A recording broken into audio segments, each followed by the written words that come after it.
Hey guys, so this is our first equation section. This is linear equations, and we're going to look at the addition property. So let's look at this first example, and it's, really a pretty friendly little problem. Something plus 5 makes 11, so you can kind of look at that and just know it's going to be 6. But the problems are going to get more complicated, you can see, and not that long, so you have to have sort of a better way of getting at that. So if something plus 5 equals 11, if I want to get rid of this plus 5, I need to make it 0. So what I can do is I can subtract 5 on each side of the equation. And as long as I do the same thing on both sides, it's legit.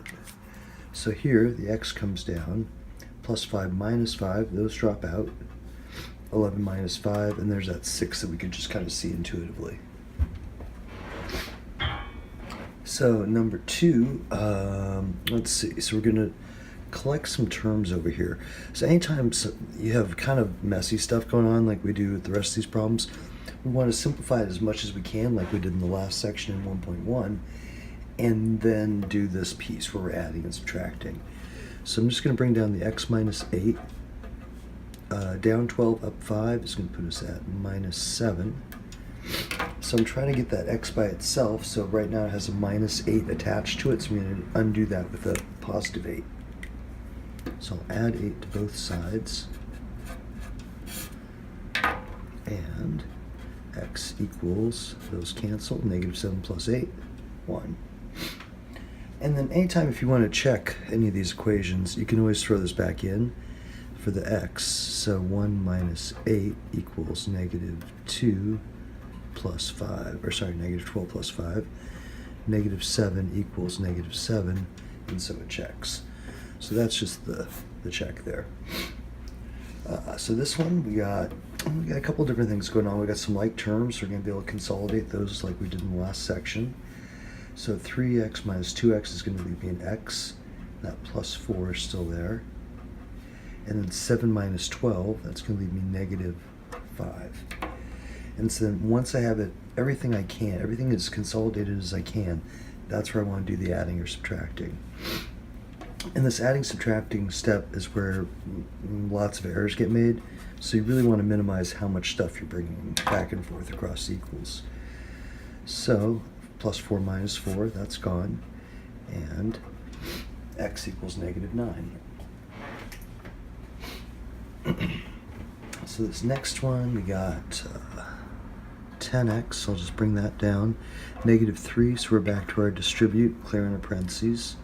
So it'll be negative 9x plus 9 equals, and then this side 14 minus 10, let's go ahead and make that a 4. And then 10x minus 9x will be x plus 9 equals 4. So now that I have it as simplified as I can, minus 9, and x equals negative 5. So you might notice they're all turning out to be these nice plain x's. In the next section we get the multiplication property, and then that won't happen anymore. But in this section we're just looking at addition. And these next 3 would be the ones I'd have you do in class if you're taking this as a lecture. So we'll collect our like terms. Negative 10 plus 11, there's that x we're coming to expect. Minus 7 plus 3, so that's going to leave me a minus 4 right there. Bring down my equal sign.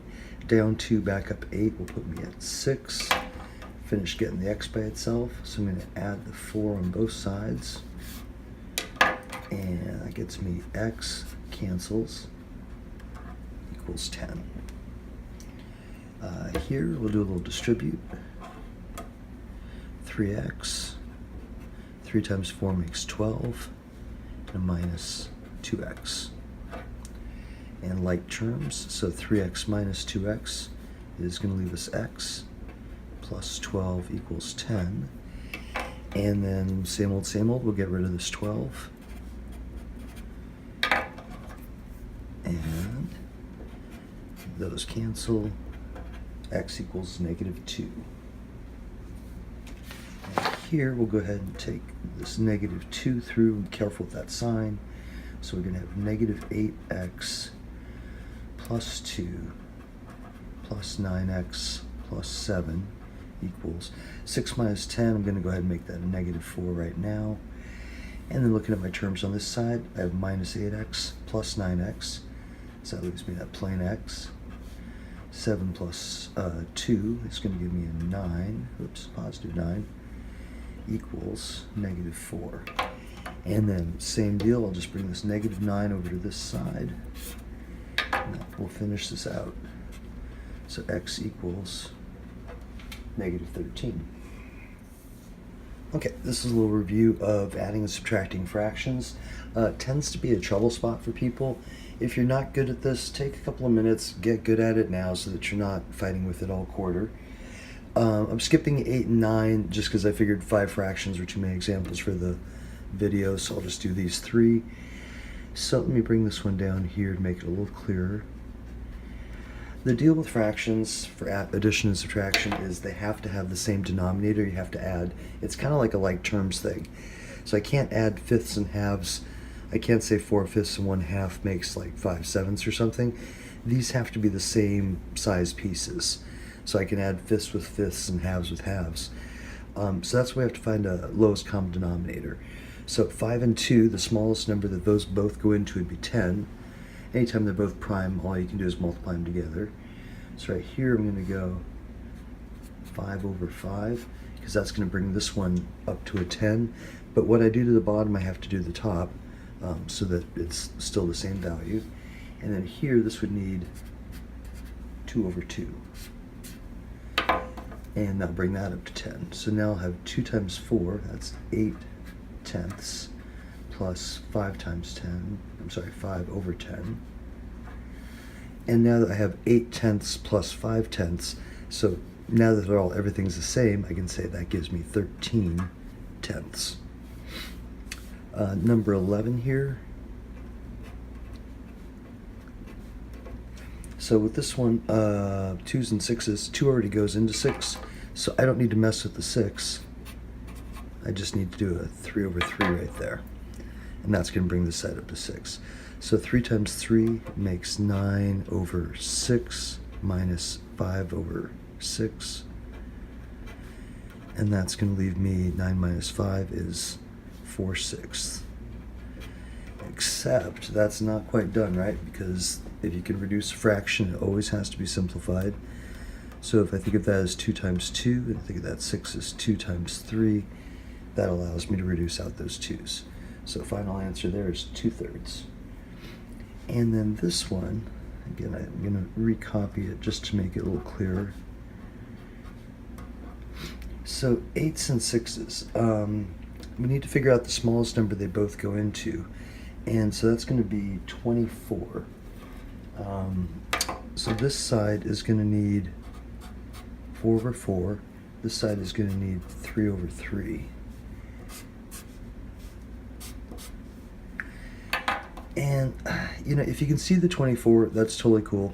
If you're having a hard time seeing the 24, you can kind of think of it as the primes. 8 is 2 times 2 times 2. 6 is 2 times 3. So since 8 has 3 2's in it, my LCD is going to have 3 2's. That's the only way that 8's going to get in there. So my LCD has to have 3 2's. I don't need this one because it already goes in. So 2 times 2 times 2. 6 is divisible by 3, which means my LCD also has to be divisible by 3. So you got 2 times 2 times 2 is 8 times 3, and there's a way of getting at that 24. So coming back here with the 24s on the bottom, now I'm going to have 3 times negative 5, so that's going to be a negative 15 over 24, and minus 1 times 4 is 4 over 24. So I'm down 15 and then down another 4.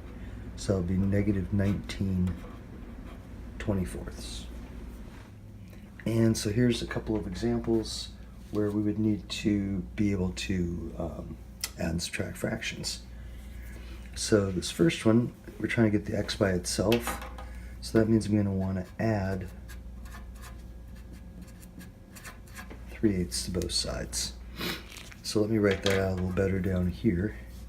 So I'll say 1/4 plus 3/8 minus and plus cancels equals x.